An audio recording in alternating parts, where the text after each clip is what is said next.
जिस तरह कह रहे हैं कि शायद पाकिस्तान को चाइना की वजह से छोड़ना पड़ेगा, अगर जिस तरह तजाकिस्तान से पाकिस्तान के जो DISI मिले हैं उससे बाद चाइना को भी अगर मना ले और चाइना से बात कर ले पाकिस्तान, तो फिर मिलकर एक ऑपरेशन करे और उसको कॉरिडोर को अगर चाइना पाकिस्तान के थ्रू करे तो वो ज्यादा आसान रहेगा कि तालिबान, क्योंकि तालिबान के एक गिरोह नहीं वहाँ काफी गिरोह है। और जिस तरह NRF आपस में लड़ते रहते हैं, तालिबानों की NRF से नहीं बनती, फिर तजाकिस्तान वाले ताजिक उनसे लड़ते हैं, तालिबान से मुख्तलिफ वहां पर गिरोह हैं, क्योंकि वहां स्टेबल जगह नहीं दे सकते तालिबान।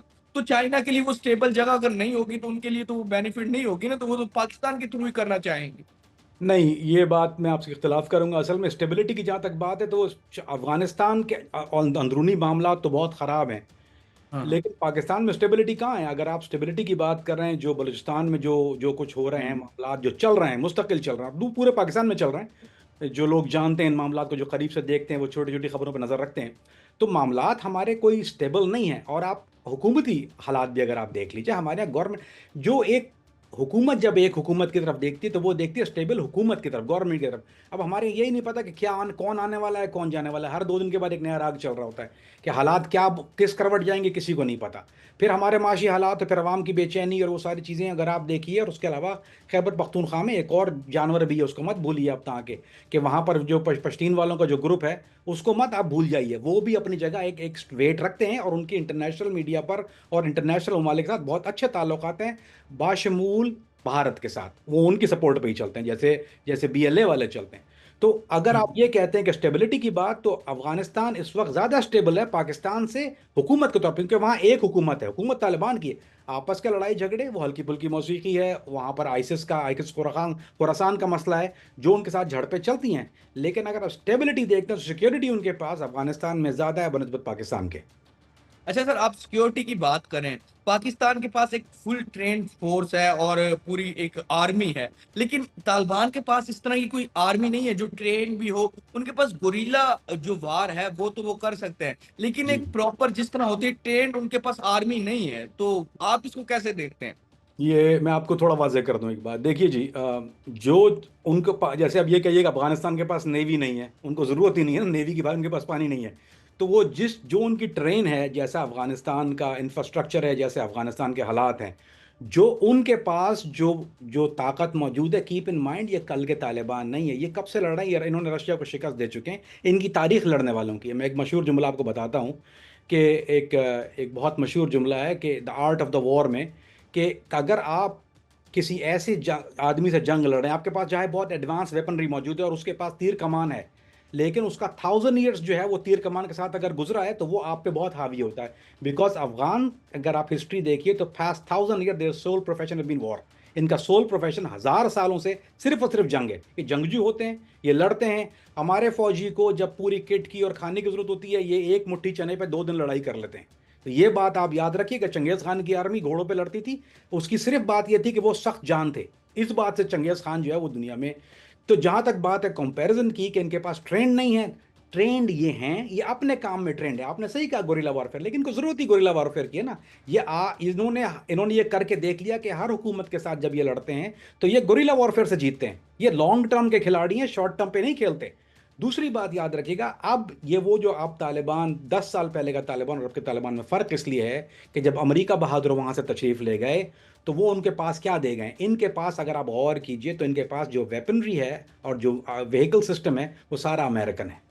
वो सारे वेपन जो अमेरिका वहाँ छोड़ गया अब वो तालिबान के पास हैं। वो एडवांस वेपन है, ये AK-47 वाली तालिबान नहीं है।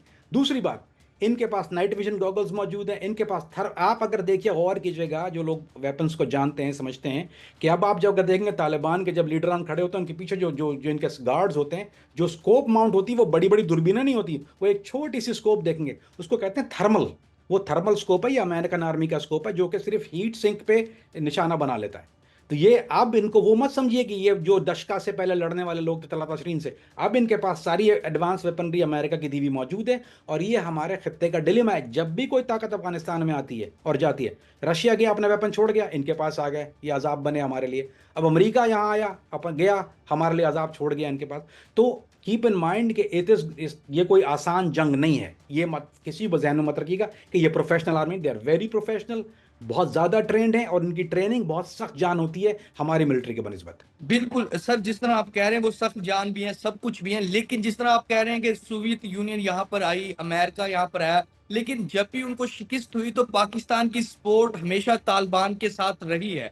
और बिल्कुल। यहाँ से हम चाहे वो अमेरिका को सपोर्ट करते थे उस टाइम, लेकिन अंदर खान ने, जिस तरह परवेज मुशर्रफ भी कहता था कि हमने इनको सपोर्ट किया है। तो अगर ये जी। जिन्होंने इनको सपोर्ट किया है उनके खिलाफ ही लड़ेंगे, तो उनसे क्या ये जीत पाएंगे? अब देखिए, जहां तक आपने ये सवाल किया जीत का, तो मैं वही बात करूंगा जो मेरा दिल कहेगा, क्योंकि मेरी सारी बात, मैं पाकिस्तानी हूँ, जाहिर बात है मेरे लिए पाकिस्तान की मोहब्बत, वतन की मोहब्बत पहले। तो मुझे बहुत मुश्किल होगा ये जुमला कहना कि पाकिस्तान के अलावा, आप कहेंगे कि तू पूरी दुनिया की तरफ दूंगा पाकिस्तान फिर भी जीतेगा, ये तो मेरा जज्बा है ना। लेकिन हम यहाँ जज्बे की बात नहीं कर रहे, हम बात कर रहे हैं फैक्चुअल ग्राउंड की। तो जहां तक बात है, ये हमसे कन्वेंशनल वॉरफेयर करने वाले हैं नहीं, this not going be conventional war, ये सरहदी वॉर तो होनी नहीं है। पाकिस्तान इनके ऊपर रॉकेट चलाएगा, एयर सपोर्ट होगी।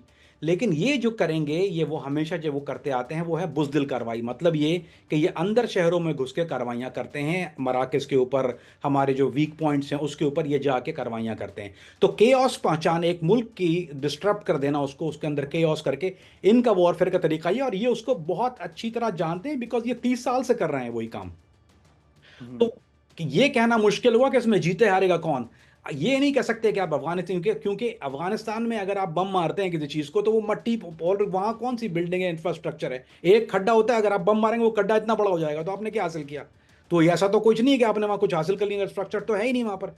लेकिन हमारे पास लूज करने के लिए बहुत कुछ है, हमारे पास इंफ्रास्ट्रक्चर है, हमारे पास बरामदात हैं, हमारे पास और चीज़ें, जिनको ये अगर हमला करते हैं अंदरूने, जिस तरह से आपको याद है कराची में इन्होंने कारसाज पे जो जो हमारे एयरफोर्स बेस पे जो हमला किया था, जहाज़ों को नुकसान पहुंचाया था, मिलियंस ऑफ डॉलर का नुकसान पहुंचाया था। तो ऐसे सॉफ्ट टारगेट्स जो कि जिनको ये टारगेट कर सकते हैं, वो हमारे लिए ज़्यादा नुकसान का बायस है।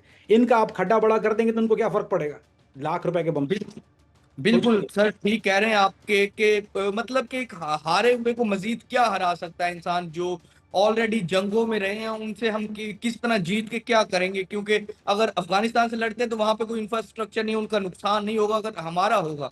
और दूसरा, वो बुजदिल वाली कार्रवाइयां करते हैं, घरों में घुसकर तो बम खुदकुशी हमले कर लेना।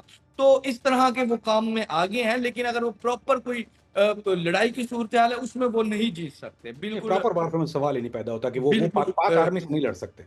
ठीक है, बिल्कुल कामरान भाई, आपने बड़ा अच्छा गाइड किया इस हवाले से कि तालिबान किस चीज़ के लिए ट्रेंड है और वो किस तरह अगर लड़ सकते हैं तो पाकिस्तान से वो किस तरह लड़ सकते हैं। फिलहाल के लिए नाज़रीन, मोअम्मर कज़ाफ़ी को और कामरान अफरीदी साहब को नया दौर से इजाज़त दीजिए। खुदा हाफ़िज़।